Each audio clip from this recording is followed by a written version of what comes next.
Welcome back to the channel. ఇవాళ వీడియోలో గత 14-15 ఇయర్స్గా గార్డెనింగ్ చేస్తూ నేను అనుకున్నవి, నాకు వచ్చిన ఆలోచనని మీతో షేర్ చేయాలనుకుంటున్నాను. మీకు ఈ వీడియో ఎలా అనిపించింది అనేది లాస్ట్లో చివరి వరకు చూసి కామెంట్స్లో చెప్పండి. ఒక నేచర్ లవర్స్గా గార్డెనింగ్ చేసే వాళ్ళు డెఫినెట్గా మీ అందరికీ ఇది నచ్చుతుందని నేను కోరుకుంటున్నాను. సో వీడియో ఎండ్ వరకు చూడండి. మనకి వచ్చే ప్రతి ఆరోగ్య సమస్యకి కూడా ప్రకృతిలో ఔషధాలు ఉన్నాయి. కాకపోతే ఏది వాడాలి, ఎంత మోతాదులో వాడాలి అనేది తెలుసుకోవడం ముఖ్యం. నేను వీడియోస్ చేయడం మొదలుపెట్టాక మొక్కల గురించి తెలుసుకోవడం స్టార్ట్ చేశాను. లైక్ ఏ మొక్క ఎలా పెంచుకోవాలి అనే విషయం దగ్గర నుంచి అసలు ఏ మొక్క ఎందుకు యూజ్ అవుతుంది, మనకి ఎలా యూజ్ అవుతుంది అని తెలుసుకుంటుంటే ఈ నేచర్ మీద రెస్పెక్ట్ పెరుగుతుంది. ఇవాళ వీడియోలో మనం తెలుసుకునే మొక్కని మీరు గుర్తుపట్టారా? ఒకవేళ మీకు తెలిస్తే కామెంట్ సెక్షన్లో చెప్పండి. నేను ఎలాగో వీడియో లాస్ట్లో చెప్తాను. ఈ మొక్క గురించి తెలియనప్పుడు చిన్నప్పుడు గ్రౌండ్లో ఆడుకోవడానికి వెళ్ళి ఇలాంటి మొక్కలు ఎన్నో ఉండేవి. ఏవో పిచ్చి మొక్కలు కదా అని పీకి పడేసేవాళ్ళం, తొక్కేసేవాళ్ళం ఆడుకుంటూ.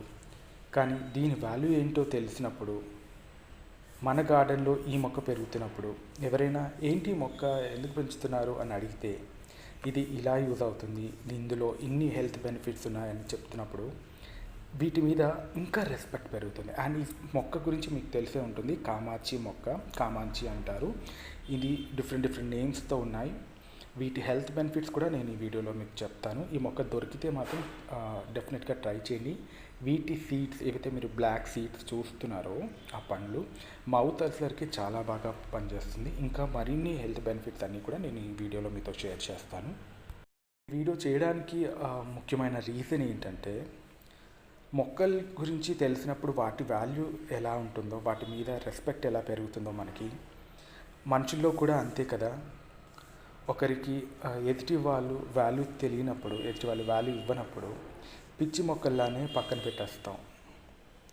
వాళ్ళ వాల్యూ తెలిసినప్పుడే రండి అంటూ నవ్వుతూ వెల్కమ్ చెప్తాం. అప్పటి వరకు లేని ఆ బాండింగ్ అంతా బిల్డ్ అవుతుంది. ఎవరికైనా అంతే కదా, విలువ లేనప్పుడు, ఆ విలువ తెలియనప్పుడు వాళ్ళని అలా పిచ్చి మొక్కే అనుకుని పక్కన పెట్టేస్తారు. ఏ మనిషి ఎప్పుడు ఎందుకు ఎలా అవసరం అవుతారో తెలీదు. ఎవరికి ఉండే వాల్యూ వాళ్ళకి ఉంటుంది, కాకపోతే మనకి తెలియదు అంతే. కాబట్టి ఎప్పుడు ఎవరిని ఇన్సల్ట్ చేయకూడదు, డిస్రెస్పెక్ట్ చేయకూడదు. మొక్కకి ఇచ్చే విలువ మనుషులకి ఇవ్వాలి కదా. ఈ మొక్క చూసినప్పుడు ఈ చిన్న మాట మీతో షేర్ చేయాలనిపించింది. నాకు అనిపించింది మీతో షేర్ చేశాను ఫ్రెండ్స్.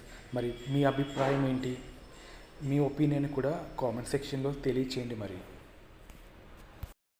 నిగ్రం అంటే కామాంచి అనే మొక్క రెగ్యులర్ నేమ్గా, ఇది ఎస్పెషల్లీ నేను కూడా ఒక 1 ఇయర్గా వాడుతున్నాను. అంటే ఇప్పుడు జస్ట్ ఊరికే తింటూ. ఏంటంటే ముఖ్యమైన కారణం మౌత్ అల్సర్, నోటి అల్సర్ని, నోటి పుళ్ళు ఉంటాయి కదా అవి, అండ్ స్టమక్ అల్సర్స్ని కూడా ఇది బాగా తగ్గిస్తుంది. అండ్ ఎస్పెషల్లీ ఈ వింటర్ సీజన్లో ఆస్తమా పేషెంట్స్కి చాలా ఇబ్బందిగా ఉంటుంది. సో ఈ మొక్క దొరికితే మాత్రం ఖచ్చితంగా ఈ పళ్ళు తినండి. ఆస్తమా పేషెంట్స్ని ఆస్తమా కంట్రోల్ చేయడానికి, అంటే తగ్గించడంలో కొంతవరకు ఇది యూజ్ అవుతుంది. అలాగే స్కిన్ ప్రాబ్లమ్స్ని కూడా తగ్గిస్తుంది. మలబద్ధకం, కాన్స్టిపేషన్ని కూడా ఇది కంట్రోల్ చేస్తుంది. టొమాటో ఫ్యామిలీకి చెందిన మొక్క. చాలా టైనీగా చిన్నగా బ్లాక్ కలర్ ఉంటాయి, తీయగా ఉంటాయి. సో తినడానికి ఎలాంటి ప్రాబ్లం ఉండదు. చిన్నవాళ్ళ దగ్గర నుంచి పెద్దవాళ్ళు కూడా తినచ్చు. సో ఆ ఫ్రూట్లో మొత్తం అంతా కూడా గింజలే ఉంటాయి. ఇవి యూరినరీ ట్రాక్ ఇన్ఫెక్షన్స్ని కూడా తగ్గిస్తుంది. ఎవరికైతే ఆకలి సరిగ్గా ఉండదో వాళ్ళలో ఆకలి పెంచుతుంది. కాకపోతే రోజుకి ఒక 4 to 5 అలా ఎప్పుడన్నా మీకు మొక్కలు అవైలబుల్గా ఉన్నప్పుడు అలా తీసుకుంటూ ఉంటే సరిపోతుంది. ఏదైనా నేచర్లో దొరికేది అతిగా తీసుకుంటే డెఫినెట్గా సైడ్ ఎఫెక్ట్స్ అనేవి ఉంటాయి. ఇందులో అంతగా ఉండవు అనుకోండి, బట్ ఏంటంటే లిమిటెడ్గా తీసుకోవడం మంచిది. ఈ వీడియో మీకు ఎలా అనిపించింది? వీడియో మీద మీ ఒపీనియన్ని ఖచ్చితంగా నాకు కామెంట్ సెక్షన్లో తెలియచేయండి. మీరిచ్చే సపోర్ట్, మీరిచ్చే మీ ఒపీనియన్ని బట్టే నేను ఫ్యూచర్లో మరిన్ని మంచి వీడియోస్తో మీ ముందుకు వస్తాను. See you again in another interesting video. Till then, happy gardening. Bye bye.